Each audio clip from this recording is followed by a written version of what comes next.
Magandang araw po mga kapuntos, at sa araw na ito po meron po akong tampok na video para sa inyo at sana ay magustuhan ninyo. Kaya sa mga bago pa po sa aming channel, please po don't forget to hit the subscribe button at ang notification bell para maging notified kayo sa bawat video na ilalabas ko sa channel na ito. At bilang kahilingan po ng punto por punto team at naway maintindihan po ninyo, sana po wag nyo pong i-skip yung mga ads sa aming mga video. Sa maliit na bagay na po na yan, malaking tulong po yan sa ating programa at sa ating ministry. Sana po maunawaan po ninyo. Maraming salamat po, kaya wag na po natin patagalin. Simulan na po natin.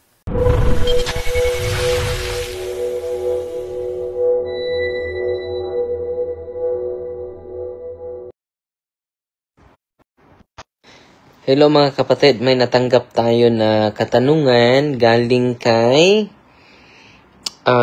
Jeanette Donoso Corselias.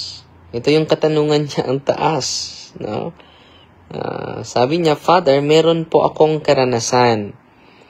2 times na po itong nangyari while praying a rosary. Hinimatay po ako. Hinimatay siya. Una, it was 2017 nung nang-Jimmy sa kapitbahay naming namatay.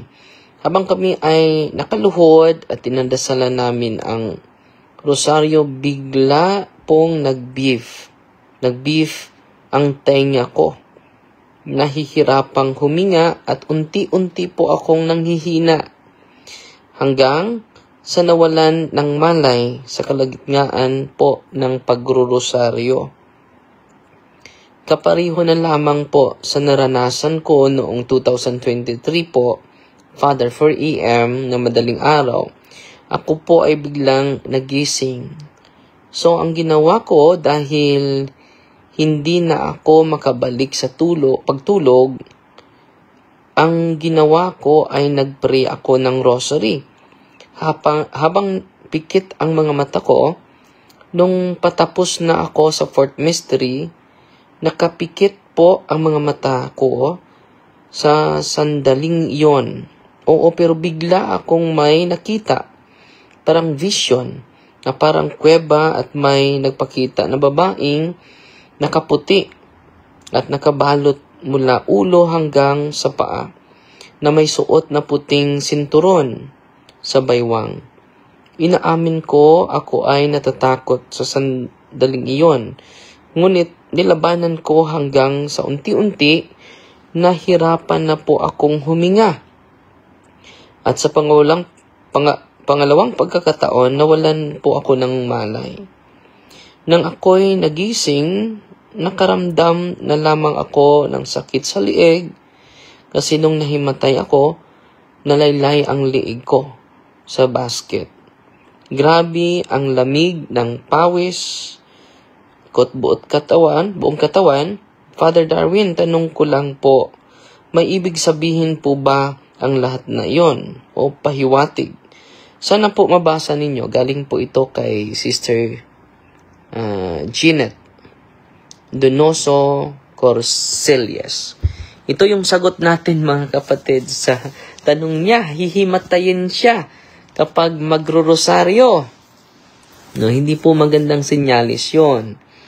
So, sana makalapit ka sa pinakamalapit na deliverance ministry or exorcism team sa diocese ninyo. Kailangan mo na ma-process, kapatid. No? At hindi basta-basta yon dahil bigla lang siyang nahimatay during pagro-rosaryo pa. At sa karanasan natin,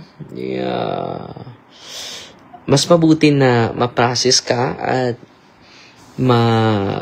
mabigyan ka ng diagnostic prayer. No? Dahil malalaman lang natin na totoong spiritual harass ka sa ating kaway kung ma-deliverance ka namin at ma-process po. At yung office natin kung may spiritual harassment talaga, mag-react talaga sa prayer ng rosary. At hindi ko alam kung araw-araw ka ba magro-rosaryo. No? At mas mabuti na ma-process ka sa team. No? So, dito sa office natin, marami tayong mga deliverance minister na makatulong sa'yo. Kanina nga, nag-react nga sa diagnostic prayer, yung isang doktor babaeng doktor, na shock yung mga magulang niya, bakit nag-react siya. So, anong may payo ko sa'yo? For the meantime, magpatuloy na lalapit sa sacrament, confession, and then magsamba lagi at magro-rosaryo lagi. At kung every time magro-rosaryo ka, yun pa rin yung reaction mo, hindi na yan magandang senyales po. Malalaman lang natin yung level of harassment. May 4 May infestation, yung lugar infested, may mga spirit. Pangalawa, obsession, yung negative yung pananaw mo sa buhay, negative yung emotion mo, obsession, demonic obsession. Pang-tatlo is oppression. No? Bigla ka lang magkasakit, financially oppressed, no? Kulam, barang, oppression po yun. At pang-4 is total possession po, ang pagsapi ng maraming mga espiritu sa katawan mo. Malalaman na natin yan yung level of harassment sa buhay mo, kapatid, na ano pangalan niya? Sinagot lang natin yung katanungan. Siguro dahil mataas yung kanyang taga saan ba itong kapatid natin? Si Sister Jeanette Donoso. So, marami akong natanggap na katanungan, sasagutin ko ito po. Taga Pagadian City. Malapit ka kay Brother Windel Talibong. Sana makapunta ka sa Usamis to meet Brother Wendell Talibong. Okay, yan po yung sagot natin, kapatid. Hindi ako makasagot ng diretsahan, no? Dahil masagot lang natin yan kung mabigyan ka namin ng actual o diagnostic prayer po. So, God bless po, at God is everywhere. God is present everywhere. God is Emmanuel po.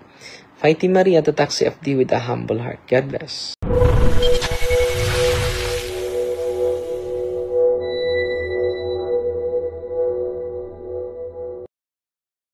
Live lang tayo sa ang ganda ng mensahe sa unang pagbasa sa ating first reading ngayon. Sabi niya, nag-loading pa mga kapatid. Okay. Kumusta po? At sana po ay kinukonsecrate natin yung araw natin sa Panginoon, sa Diyos Ama, Anak, at Espiritu Santo. Ito yung message sa Panginoon sa akin, sa ating lahat. Thus says the Lord, return, O Israel. Return. Ito ang pinaka-essential sa first reading ngayon. Return, O Israel, to the Lord, your God. You have collapsed. Bakit tayo na-collapse? Through your guilt. Take your words and return to the Lord. Say to Him. So, ano pa ang magpagbigay sa atin ng kapayapaan? Return, O Israel, to the Lord your God. Ang nakapakulap sa atin, ang nakapag-destroy sa atin, isa lang. Yung ating guilt, ating mga kasalanan. So, ngayong Lenten season mga kapatid, ito yung pinaka-importante na mensahe sa ating Panginoon. Return to the Lord. Return to our Creator. Return to our source of life. Return to our source of our being. So, yan po ang makapagbigay sa atin ng tunay na kagalakan, tunay na kasiyahan, tunay na pag-asa. Yan po ang magbigay sa atin ng tunay na pag-asa, mga kapatid. At ngayon, from Thursday to Sunday po, may confession po. Pasalamat tayo kahapon. 4 na pare yung kahapon na bumisita sa atin, si Father Martin Rilampagos. Salamat, Father Martin. Classmate ko po si Father Martin, si Father Cruz Otsea, si Father LL Utuhan, si Father Mario Rinca. Silang 4, no? Yes, Father. kahapon. Hindi ko alam ilan sila ngayon. No, pero mag-bless muna tayo and then punta na tayo sa office. Dahil marami tayong i-exercise sa araw na ito. So, quick club lang po tayo ha. Pasensya na po, quick club lang po tayo. God bless, Fighty Maria, Tatax FD with a humble heart po. God bless. Father, the Son, the Holy Spirit. Amen. I consecrate this card to the most precious blood of Jesus Christ. Dear Mama Mary, I humbly ask to protect me and all these people in our lives whom we cherish from all the retaliation of the evil spirits. As we do your ministry, cover us all your mantle with your mantle of protection and love. Our Father, who art in heaven, hallowed be the name, the kingdom come. Your will be done on earth as it is in heaven. Give us this day our daily bread, and forgive us our trespasses, as we forgive those who trespass against us. And lead us not into temptation, but deliver us from evil. Amen. Hail Mary, full of grace, the Lord is with you. Blessed are you among women, and blessed is the fruit of the womb, Jesus. Holy Mary, Mother of God, pray for us sinners, now and at the hour of our death. Glory to the Father, to the Son, and to the Holy Spirit. As it was in the beginning, is now and ever shall be, world without end. In the name of the Father, and of the Son, and of the Holy Spirit. Amen.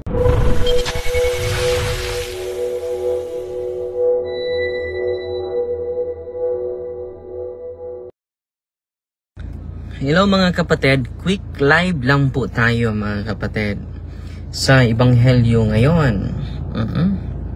So ang Ebanghelyo ngayon, 2 punto lang. Sabi ng Panginoon, ito yung pinaka-importante na kautusan ng ating Panginoon. Sabi niya, Hear, O Israel, the Lord our God is Lord alone. Wala nang iba. You shall love the Lord your God with all your heart, buong buo, with all your soul, with all your mind, with all your strength. So ito yung pinakauna na kautusan sa ating lahat, no? So buong puso natin, buong lakas natin ay iaalay natin sa ating may kapal, sa ating Panginoon po. So I hope we will consecrate our day for Him alone, with all our heart, with all our soul, with all our mind, with all our strength. No? Ito yung sabi ni ni Saint Bernard. Sabi ni Saint Bernard, I use all my mental strength, no, to contemplate the suffering of the Lord, the virtues of the Lord. Ang ganda, no? Kung ito po yung mapofokusan natin sa umagang ito, buong puso iniibig natin si Kristo, hindi tao, kundi ang Panginoong Hesukristo. Punong-puno po ng kapayapaan yung isipan natin araw-araw. Punong-puno po ng kapayapaan yung puso natin. So, ang ganda ng Ebanghelyo ngayon, mga kapatid. Pangalawa, anong sabi niya? Ito yung pangalawang utos. Sinusummarize niya yung 10 utos, mga kapatid, sa 2 punto. At sabi niya,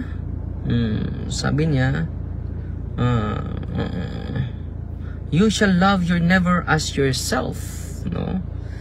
So kung iibigin natin yung iba, katulad ng pag-ibig natin sa sarili natin, wow, yan po ang simula ng ating kapayapaan. Wala na pong ibang daan. Wala na pong ibang paraan. Wala na pong iba na makapagbigay sa atin ng kapayapaan. Loving our neighbor as we love ourselves is worth more than all burnt offerings and sacrifices. You are not far from the kingdom of God, and no one dare to ask Him any more questions.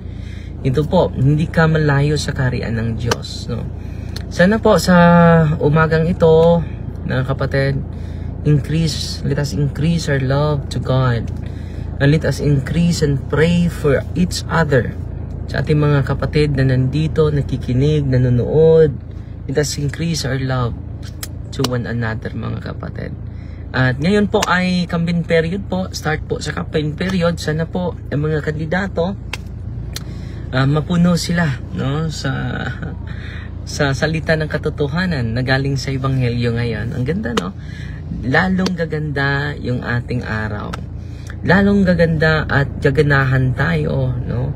Kung ibabase natin yung lahat ng ginagawa natin, lahat ng mga plano natin, isurrender natin sa Panginoon. Okay? So sa araw na to, maraming mga tao bumibisita sa ating office, no? At birthday din ngayon sa ating former president. Ipagdasal natin si Pangulong Duterte dahil 80 years old na po siya ngayon. So ipagdasal natin ang ating mahal na Pangulo, former President. So maraming mga tao ngayon nagdidiwang sa kanyang kaarawan. At sana sa pagdiriwang natin at sa prayer rally natin, hindi yung puot, hindi yung sama ng loob ang naghahari, kundi pag-ibig. Nagaling sa Diyos. Dahil yung pag-ibig galing sa Diyos is pure yun eh. No? Yung pag-ibig natin ay may halong contamination. So ma-purify lang tayo kung i-anchor natin yung pag-ibig natin, magdasal tayo ng tunay, at yung pagdadasal natin ay galing sa tunay na pagmamahal. Galing sa tunay at dalisay na agos ng ating pag-ibig. Iibigin natin ang bawat isa at ipagdasal natin ang buong bansa natin, ipagdasal natin ang mga kandidato natin, ipagdasal natin ang lahat ng mga botante, ipagdasal natin nawa ang pag-ibig, ang pagmamahal ang laging naghahari, nagdidilaab sa ating isipan at ating puso. Ipagdasal din natin ng ating mahal na Pangulo, BBM. Ipagdasal natin. At lahat ng mga senador, lahat ng mga congressman, lahat ng mga board members, ipagdasal natin. Lahat ng mga kagawad sa lungsod, mga mayor, ipagdasal natin sila. Spread love, not hate. No? So yan ang tema natin, mga kapatid. Dapat hindi tayo mag-aaway kung sino yung papabura natin. Hindi tayo mag-aaway. Bakit? Nandito tayo nananahan sa demokrasya na bansa. Hindi naman ang patunay na demokrasya tayo, hindi natin i-impose yung ating mga sariling politiko na ina-admire natin.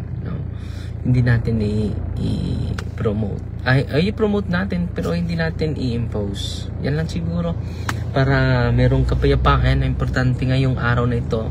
Merong kapayapaan sa puso mo, merong kapayapaan sa isipan mo. Yan po. At isa lang po tayo. Isa lang po tayong bayan. Isa lang po tayo ng sakatauhan. Isa lang po tayo. At nagkaisa tayo dahil sa pag-ibig ng ating Panginoon po. God bless. Fighty Maria, tatak CFD with a humble heart po. God bless.